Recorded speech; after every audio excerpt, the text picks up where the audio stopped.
안녕하세요. 특집 HCM 파워 인터뷰, 저는 진행을 맡은 이세라입니다. 오늘 저와 함께 진행을 도와주실 구동규 기자님 함께 하셨습니다. 네, 안녕하세요. 구동규입니다. 네, 반갑습니다. 오늘 모신 분도 바로 소개를 해드릴게요. 이 초선 의원이지만 굉장한 정치 경력을 보유하신 분입니다. 일자리 수석으로 더 많이 알려지신 분이죠? 네, 두 전직 대통령의 참모, 청와대 참모를 지내신 정책 전문가 정태호 국회의원 자리했습니다. 안녕하십니까? 안녕하세요, 의원님. 안녕하십니까? 네, 반갑습니다.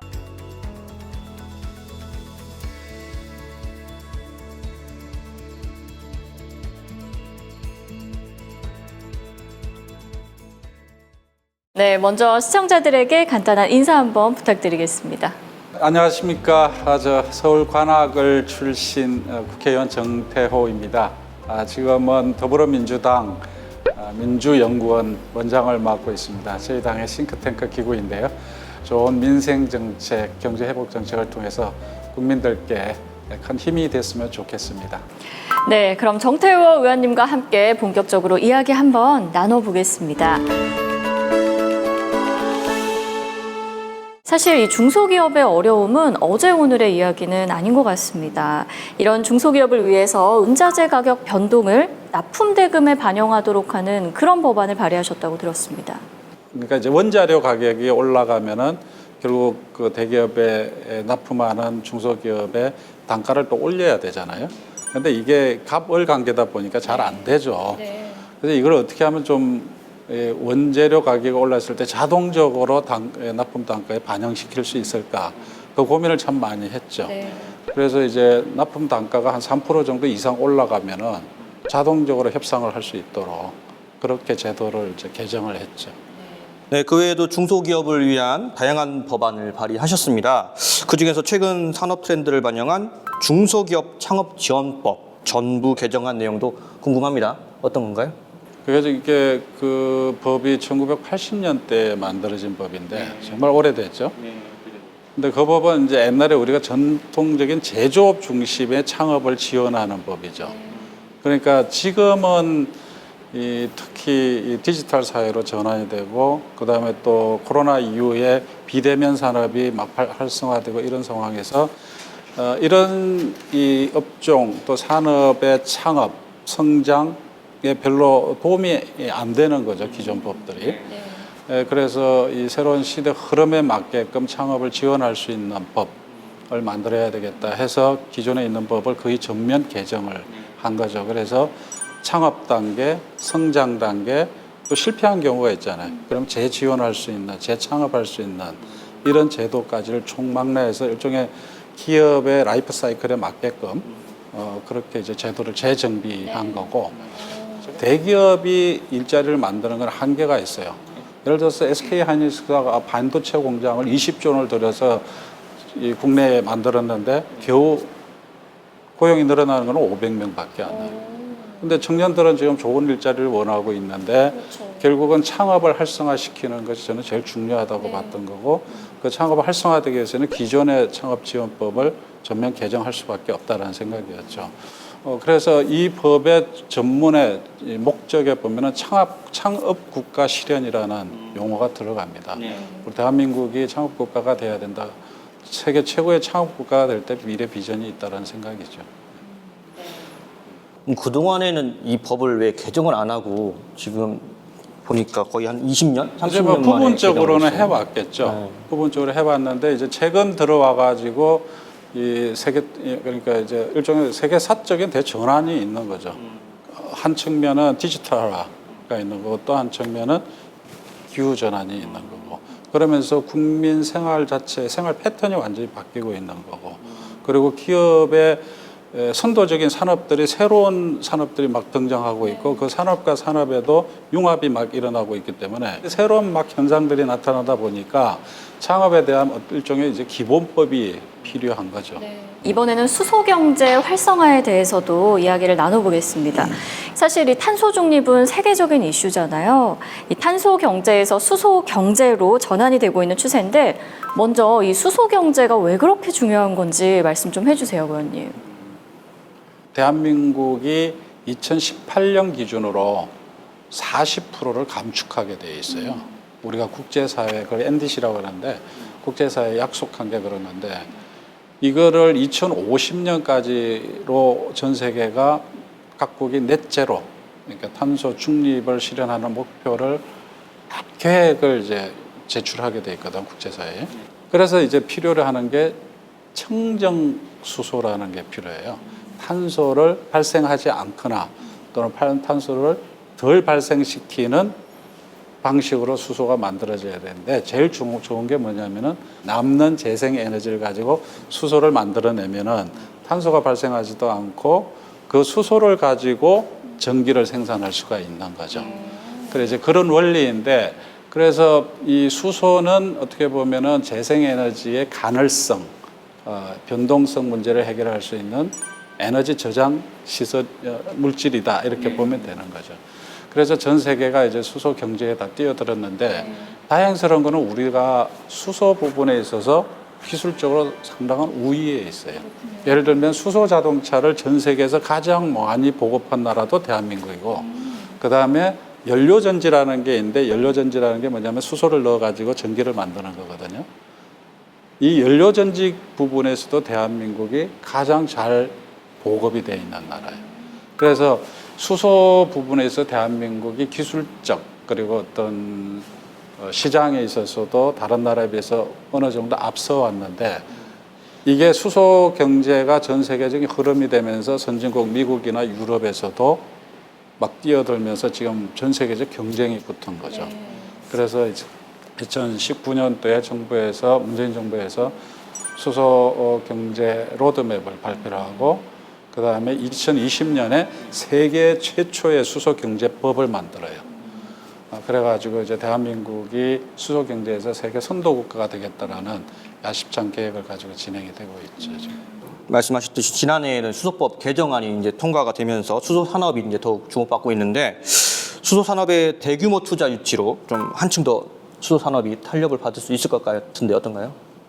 재생에너지도 지금 예를 들어서 한전에서 RPS 제도라고 해가지고 의무적으로 이제 전기 사업자들은 의무적으로 몇 프로씩 생산을 해야 되고 한전은 그걸 구매를 의무적으로 하고 있거든요. 마찬가지로 또 수소도 그렇게 해야 되는 거죠. 수소를 통해서 전기를 생산한 거를 의무적으로 구입하도록 강제하는 이 제도를 도입한 게 이제 수소법, 제가 이제 개정안을 냈던 수소법 개정안이었고 수소를 만드는 과정에서 탄소가 배출되기 때문에 이 탄소가 덜 나오는 수소를 써야 되잖아요. 그래서 그거를 아예 수소가 안 나오는 탄소가 배출되지 않게 수소를 만든 거를 그린 수소라 그런 거고 그게 대표적인 게 아까 수전에 그러니까 물을 분해해서 나오는 거고 그 다음에 이제 수소를 만드는 과정에서 탄소가 나오는데 이 탄소를 모아가지고 땅속에 묻어버리는 방식이 있어요. 이런 거를 이제 블루수소라고 그러는데 이 두 개를 합쳐서 청정수소라고 그럽니다. 수소 발전 또는 수소 에너지를 연료로 쓰는 경우에는 청정수소를 쓰도록 하는 제도가 도입된 게 이제 수소법 개정안의 내용이죠. 다음 질문도 바로 드려볼게요. 코로나 이후에 뭐 규제들이 좀 풀리고 다시 예전의 일상을 되찾고는 있다라고 얘기는 하지만 그래도 소상공인들이 여전히 힘든 거는 맞는 것 같습니다. 그러네요. 제일 힘드시죠. 네.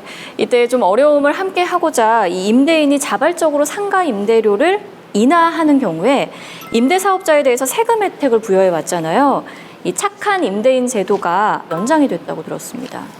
그러니까 원래 코로나 기간 동안에 이제 소상공인들이 행정명령으로 영업을 제한을 받았잖아요. 그럼 거기에 대해서 뭔가 정부가 혜택을 줘야 되는데 사실 저는 우리나라가 그런 부분에서 되게 부족했다고 생각해요. 그나마 이제 임대료 부분에서 착한 임대인 제도가 있었던 거죠. 임대료를 깎아주면은 그거에 대해서 소득세나 법인세에서 세액 공제를 해주는 제도죠. 문제는 이제 2021년도에 이게 세액 공제가 이제 일몰이 되게 돼 있었던 거죠. 그런데 코로나는 계속되고 있는데 진행되고 있는데 이걸 없애버리면 안 되니까 그래서 그거를 연장하는 법안을 냈던 거고 또 하나는 코로나 기간 동안에 여하튼 영업 제한으로 인해서 폐업한 사람들이 있을 거 아니에요. 힘들어서. 근데 이 사람들에 대한 임대료 그 세액 공제 부분은 적용이 안 되는 거예요. 근데 저 상가 임대차 계약은 이미 그대로 유지가 되고 있고, 그러니까 폐업을 했음에도 불구하고 임대료는 계속 내야 되는 상황. 그 가게 주인은 임대료를 깎아줘야 되는 거고. 그래서 이 경우에도 착한 임대사업자에 해당되도록 적용 범위를 확대해야 된다. 해가지고 이 두 가지 내용을 해가지고 그때 법을 제안을 했던 거죠. 소상공인에 대한 지원책을 강화하고자 제정된 소상공인 생계형 적합업종 지정에 관한 특별법이라는 게 있던데요. 이 생계형 적합업종이라는 게 따로 있는 건가요? 그게 2018년부터 아마 제도가 시행되는 걸로 알고 있는데, 쉽게 말하면 이거죠. 지금 소상공인들의 적합한 업종이 있잖아요. 근데 이게 장사가 잘 된 이게 뭐가 있으니까 대기업들이 그 영역에 뛰어드는 경우들이 있는 거죠. 그래서 이 소상공인 적합 업종이라는 걸 저희들이 정해가지고 좀 보호를 하자. 그런 이제 제도가 도입이 돼가지고 현재 시행되고 있는데, 그래서 아마 지금 11개 업종에 대해서 지정이 돼 있는 걸로 그렇게 알고 있습니다. 그럼 구체적으로 이 법안으로 인해서 이 소상공인 분들은 어떤 지원을 좀 받게 되나요? 그분들이 하는 업종에 대해서는 정부가 보호를 해주고, 만약에 그걸 대기업에 있어서 침범이 됐을 경우에는 벌칙이 주어지고, 그렇기 때문에 제도적으로 봤을 때는 가장 강력한 소상공인을 위한 지원법이라고 봐야 되겠죠. 네, 이렇게 이슈가 되는 이야기들 정태우 의원과 함께 짚어봤는데요. 이제는 의원님의 이야기를 들어보는 시간 저희가 준비를 했죠. 네, 정태우 의원의 TMI 정보가 이 안에 들어 있습니다. 어떤 이야기가 숨어 있는지 보겠습니다. 이번에는 저희가 의원님, 의원님의 삶의 이야기, TMI 정보를 알아보는 시간을 준비를 했습니다. 어떤 이야기가 숨어 있는지 한번 위에서부터 뜯어보겠습니다. 첫 번째 키워드는 어떤 게 있을까요? 짜잔! 공부는 뒷전 학생운동으로 채운 대학 시절. 공부를 안 하셨나 봐요, 의원님. 서울대학교 출신으로 알고 있는데요. 이제 학점으로 치면은 제 학교 아마 평균 학점은 D 플러스나 C 마이너스 정도 되지 않을까 싶은데. 하긴 하셨네요. 그런데 이제 뭐 그때는 사실 많은 꿈을 가지고 대학에 들어갔는데 광주 민주화운동의 진실을 알고 되면서부터 그냥 공부가 싫어지더라고요. 뭐 공부해서 뭐하냐. 괜히 수업 시간에 들어가 앉아 있으면은 미안하고. 그래서 이제 그러면서 이제 1학년 2학기부터는 이제 본격적으로 학생운동을 하게 됐죠. 학생운동도 뭐 그냥 대충 한 게 아니라 아주 세게 했죠. 그래서 늘 데모하면은 그냥 그 데모대의 맨 앞에 어떤 경우는 뭐 하고야 갑시다 해가지고 막 가는데 가다 보면 내 혼자 있을 때도 있었고 그런 일도 있었는데, 근데 하여튼 지금 생각해 보면은 그 시대에 우리가 가지고 있었던 가장 열정적인 청년의 한 사람이었던 것 같다. 그런 생각이 들어요. 알겠습니다. 첫 번째 키워드 함께 살펴봤습니다. 두 번째 키워드는 어떤 게 있을까요? 짠! 전세 보증금을 빼서 오른 유학길. 이건 어떤 이야기죠, 의원님? 그러니까 이제 제가 이제 그래봐도 미국 석사입니다. 미국 그 뉴욕 주립대 행정학 석사예요. 1999년도죠. 97년도에 김대중 대통령이 당선되셨는데 평화적 정권 교체를 이루었는데 어떻게 보면 역사적 처음으로 대통령직 인수위원회가 있었잖아요. 자, 거기 이제 총괄분과에서 백대 국정과제 만드는 거를 참여를 했었는데 일을 하다 보니까는 되게 부족함이 많이 느껴지더라고요. 공무원들하고 일을 해보니까 어떤 경우에 내가 이렇게 살아가다 나중에 밀리겠다 그 생각이 드는 거라 그래서 공부를 하고 싶더라고요. 그때 이제 결혼한 지 한 2, 3년 됐을 때였던 것 같은데 마누라 설득해가지고 미국으로 갔죠. 근데 그때 이제 대개 정권 처음에 잡았으니까 뭐 정부나 청와대 들어가는 거, 저 같은 경우에는 또 인수위를 했으니까 청와대 갈 기회가 있지 않았겠습니까? 그런 거보다는 저는 그냥 공부하고 싶었었어요. 세 번째 키워드로 바로 가보겠습니다. 광주형 일자리 1등 공신. 이건 좀 알 것 같습니다.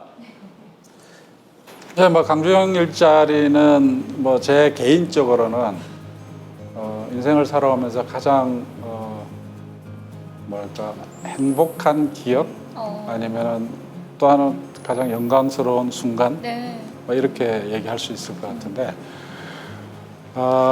이게 그러니까 소위 이제 노사민정의 대타협을 통해서 일자리를 만든다라는 개념이거든요. 그리고 이제 광주 지역에 노동 운동 하시던 분들이 제안했던 방식인데 광주 쪽에는 산업이 많지가 않으니까 젊은 사람들을 위한 일자리가 부족하고 그래서 광주형 일자리 노사민정 타협을 통해서 현대자동차를 유치를 하자 공장을 그렇게 이제 시도를 했는데 사람들이 아무도 믿지를 않죠. 그게 될까? 심지어 뭐 현대자동차 안에서도 아니 그 광주 같은 저 전투적인 노조가 있는 데서 이게 굳이 공장을 거기 뭐하러 짓냐? 해외에 지으면 되지. 근데 오히려 선도적으로 광주에 있는 노동자들이 그 제안을 해주셨고 그래서 그걸 받아서 이제 추진을 했죠. 그리고 그 95% 정도가 광주 전남 지역의 청년들이고 그러니까 아주 좋은 일자리가 지역에 만들어진 거고 그래서 뭐 나중에 저희들 그때 당시 목표는 부품업체까지 다 들어오면 한 10,000명 정도의 새로운 고용이 창출되는 그런 목표로 시작을 했던 건데 지금 아주 순항을 하고 있는 것 같아요. 이 광주형 일자리가 1호 사업이었고 그다음에 계속해서 이제 지방 주도형, 군산형, 밀양형, 부산형, 대구형, 구미형까지 이 상생형 지역 일자리가 계속 생겼습니다. 잘 추진되고 있는 것 같습니까? 구미형 일자리 같은 경우가 가보니까는 이 구미 전자산단이라는 게 대한민국 산업화의 상징적인 산업단지거든. 거기서 전자제품이 시작이 됐으니까. 근데 그 산업단지가 지금은 쇠퇴해가지고 젊은 사람들이 다 떠나고 있더라고요. 그래서 거기다가 이제 LG화학이 이 2차 전지, 그러니까 우리 지금 자동차 배터리, 그 양극재라는 이 부품을 만드는 공장을 거기다 짓기로 협약을 체결하고 저는 이제 나왔는데 며칠 전에 그 구미 쪽 얘기를 들어보니까 잘 되고 있다고 그러더라고요. 요즘에 2차 전지가 대박을 터뜨려가지고 지금 이제 2차 전지 같은 경우는 좀 대한민국의 미래 전략 산업이니까요. 그런 상황인데 그리고 이제 뭐 밀양형, 군산형 뭐 이렇게 쭉 돼가지고 한 6군데가 진행이 됐고 차질 없이 진행되는데 그 후속 작업들이 그 이후에 별로 안 나오는 것 같아가지고 좀 아쉬움이 좀 있죠. 알겠습니다. 광주형 일자리 1등 공신 이야기까지 들어봤습니다. 마지막 키워드만 남겨놓고 있습니다. 333. 3과의 인연? 먼저 첫 번째 3. 수감 생활 경력이 3번? 근데 3번은 아니고 2번이에요. 두 번. 3번 아니에요, 기자님. 조사를 잘못했네요. 네. 죄송합니다. 중요한 한 번을 건데 한 번 더 보냈는데. 한 번을 더 보내시면 어떡해요? 두 번입니다, 의원님. 3번까지 갔으면 지금 여기 있지도 못해요, 지금. 두 번째 3입니다. 국회의원 도전 3번 만에 당선. 이거는 맞나요? 그렇죠. 그러니까 보궐선거가 있었고 그다음에 2016년 선거가 있었고 그리고 2020년 그렇게 되는데 제 지역이 그래도 민주당 입장에서는 되게 좋은 지역인데 참 미안하고 지지자들한테 한편으로는 이제 개인적으로 창피하기도 그랬는데 다행히 2020년 선거에서 압도적으로 이기는 바람에 조금 우리 당원들과 지지자분들한테 보답하게 돼서 좀 마음이 좀 편해졌죠. 네. 두 번째 3 이야기였습니다. 마지막 3 이야기도 해볼게요. 초선 의원님에도 3선으로 오해를 많이 받으신다. 저는 사실 제가 듣기가 되게 싫은 말이에요. 그래요? 사람들은 저를 소개를 할 때 네. 되게 그 뭐 저를 띄워주려고 그러시는 것 같은데 국회 들어가면요 모든 게 선수입니다. 그러니까 말 좋게 할 때는 삼성급 정표다 그러면서 일 시킬 때는 초선 대우가 하는 거예요. 그래서 근데 사실은 그냥 저는 초선의 그 신선함으로 일을 하고 싶지 막 뭐랄까 이게 좀 노예하게 느껴지는 그런 정치인처럼 보이는 건 싫어요. 그래서 좀 그냥 초선의 그 뭔가 도전적이고 개혁적이고 그런 모습을 보여주고 싶은데 삼성급 그러면은 좀 이미지가 좀 그렇잖아요. 그리고 워낙 일들을 많이 하셔서 그렇게 보이는 그런 것 같습니다. 같아요. 정책을 많이 하다 보니까 그렇게 보여지는 것 같아요. 이제 지역구 얘기도 한번 좀 해보겠습니다. 관악구 사업에도 굉장히 많은 관심을 갖고 계시고 열심히 뛰고 계시잖아요. 네, 특히 이제 관악구의 오랜 수건 사업이죠. 30년 정도 된 것 같습니다. 난곡선 문제 좀 주목받고 있는데 좀 어떻게 진행이 되고 있나요? 신림선은 이제 예정대로 공사가 진행되고 있었기 때문에 경전철 난곡선 반드시 하겠다 이렇게 약속을 드렸죠. 원래 이게 수익성이 없는 부족해서 재정사업으로 전환한 건데 그럼에도 불구하고 정부 정책적으로는 이 수익성을 분석을 해야 되는 거기 때문에 일단 그거를 최대한 기준에 도달할 수 있도록 최선을 다하고 있어요. 네, 정태우 의원과 함께 지역구 이야기, 지역구 현안 이야기 나눠보고 있습니다. 관악구가 원래는 고시촌으로 유명한 곳이었잖아요. 네, 그렇죠. 요즘은 뭐 벤처촌 이런 이야기가 들려오고 있다고요. 창업촌. 네. 네, 그 관악구가 이제 서울대와 함께 지난해죠. 이제 벤처기업 육성 촉진지구로 지정이 됐습니다. 이제 현재 그 S밸리라고 하죠. 우리 서울 낙성 벤처밸리와 신림 창업밸리 이곳에 좀 기업들이 좀 많이 들어와 있나요? 이제 창업을 지원하는 건물들을 이제 구청이 지원하기도 하고 뭐 KT라든가 국민은행, 우리은행 뭐 이런 쪽에서 지원을 하기도 하고 또 서울시에서 하는 캠퍼스 타운이라는 또 사업이 100억을 지원하는 겁니다. 이런 것들이 지금 관악구에 들어와 있죠. 그래서 실제로 그걸 평가를 해서 중앙정부 중소벤처기업에서 관악구를 벤처기업 육성 촉진지구로 지정을 해줬죠. 이거는 그걸 발표를 할 때 강남하고 관악구 두 군데를 발표를 했어요. 그러니까 이거는 대단히 상징적인 거죠. 대개 벤처기업 하면 강남 테헤란로를 생각하는데 그거와 같이 관악구를 발표했다는 거거든요. 더 좀 재미나게 말씀드리면은 경전철 신림선을 개통을 했는데 벤처기업이 별로 없을 때 역 이름이 서울시 서울대 벤처타운역이었어요. 네, 그런 정도로 서울시에서도 이 역을 이름을 그렇게 지어줄 줄 정도로 미래가 있는 거죠.